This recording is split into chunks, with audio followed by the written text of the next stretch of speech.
मेरे पति मुझसे 17 साल बड़े थे और मैं 21 साल की। बहुत ज्यादा गोरी और भरे बदन की बहुत ही खूबसूरत लड़की थी। मुझे जो देखता वह दीवाना हो जाता। और मेरे पति देखने में बहुत लंबे चौड़े थे और उनके सर पर बाल भी नहीं थे। उनका बर्ताव मेरे साथ अच्छा नहीं था। वह हमेशा से मुझसे नाराज ही रहते थे। शादी की पहली रात को उन्होंने मेरे साथ जो किया वह अच्छा नहीं था। मेरे खून निकल रहा था और वह कमरा छोड़कर चले गए। उन्होंने पलटकर भी मेरी तरफ नहीं देखा। जी हाँ दोस्तों, यह बात उस समय की है जब मैं ग्रेजुएशन में पढ़ाई कर रही थी। मेरी बड़ी दीदी को लड़के वाले देखने आए थे। उन्होंने मेरी दीदी को पसंद कर लिया था और शादी फिक्स कर दी थी। मेरे माता पिता और हम लोग भी बहुत खुश थे इस शादी से। यह हमारे घर की पहली शादी थी। हम सब लोग बड़ी धूमधाम से शादी की तैयारियों में लगे हुए थे। आखिरकार शादी वाला दिन आ ही गया। घर पर बारात आ गई।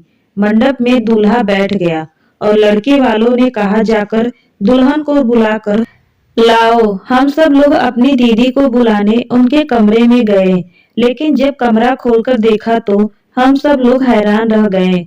वहां पर दीदी नहीं थी। वहां पर सिर्फ एक लेटर मिला जिस पर लिखा हुआ था, पूजनीय पिताजी और माताजी, मैं यह शादी नहीं कर सकती। मैं किसी और से प्यार करती हूँ और मैं घर छोड़कर उसके साथ भाग रही हूँ। इसीलिए मुझे ढूंढने की कोशिश मत करना। अब मैं दोबारा लौटकर नहीं आऊंगी। यह सब सुनकर मेरे माता पिता के पैरों तले से जमीन खिसक गई।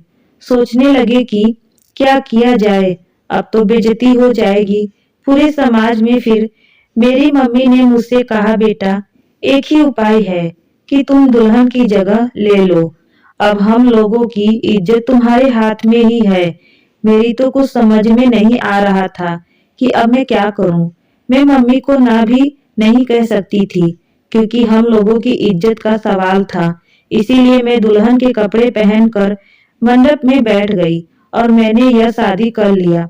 मैं यही सोच रही थी कि जब दूल्हे को पता चलेगा तो क्या होगा।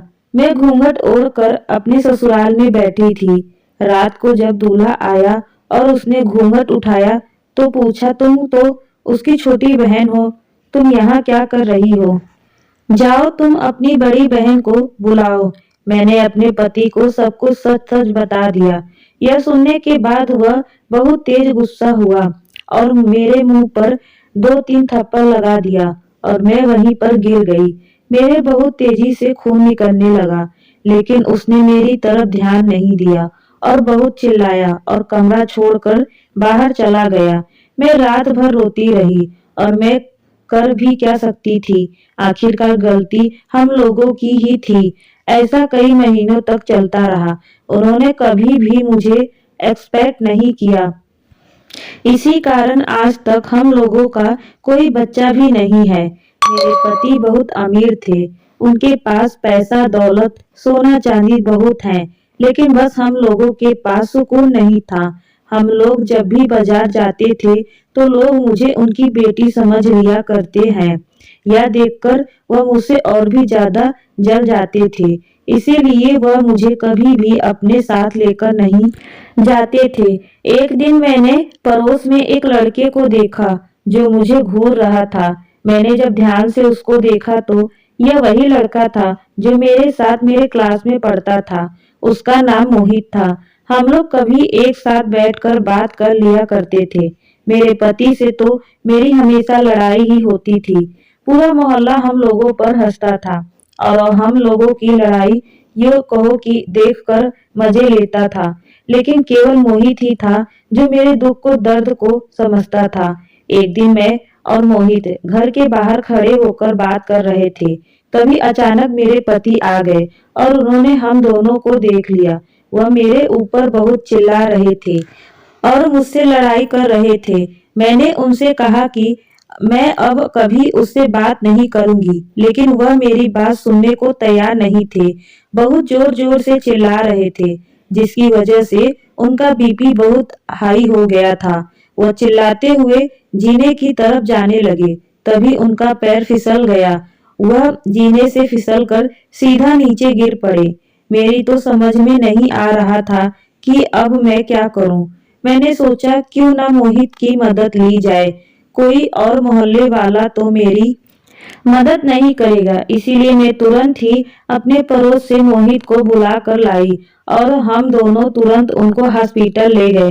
हॉस्पिटल ले जाने के बाद डॉक्टर ने मुझसे कहा कि आपके पति कोमा में चले गए, अब भगवान ही इनकी रक्षा करे। मैं भगवान से बहुत प्रार्थना करने लगी, इनको जल्दी से ठीक करना। मैंने और मोहित ने दिन रात उनकी सेवा की। मेरे पति को भी एहसास हो गया था कि इतना पैसा दौलत होने के बावजूद भी किसी ने उनका साथ नहीं दिया। सिर्फ मोहित और मेरी पत्नी ने मेरा इतना साथ दिया है। एक दिन डॉक्टर ने मुझे कॉल की और कहा आपके पति होश में आ गए हैं, जल्दी आ जाइए। मैं और मोहित जल्दी से हॉस्पिटल पहुंचे। मेरे पति ने मुझसे कहा कि अब मेरे पास ज्यादा समय नहीं है, यह लो बक्से की चाबी, तुम और मोहित आपस में शादी कर लेना। मैं अब इस दुनिया से जा रहा हूँ।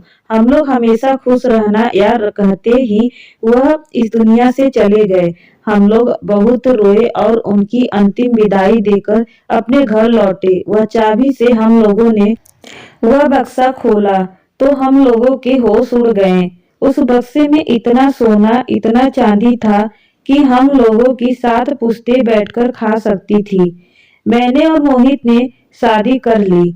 आज हमारे 2 बच्चे भी हैं। आज हम लोग मजे से अपनी जिंदगी जी रहे हैं और बहुत खुश हैं। दोस्तों, अच्छे इंसान के साथ हमेशा अच्छा होता है। जिंदगी में आप सिर्फ भलाई करते रहिए, वह भलाई का फल आपको एक दिन जरूर मिलेगा। एक नई कहानी के साथ आपसे फिर मिलने जरूर आऊंगी। तब तक के लिए हमारे चैनल को सब्सक्राइब और वीडियो को लाइक करके रखिएगा। धन्यवाद दोस्तों।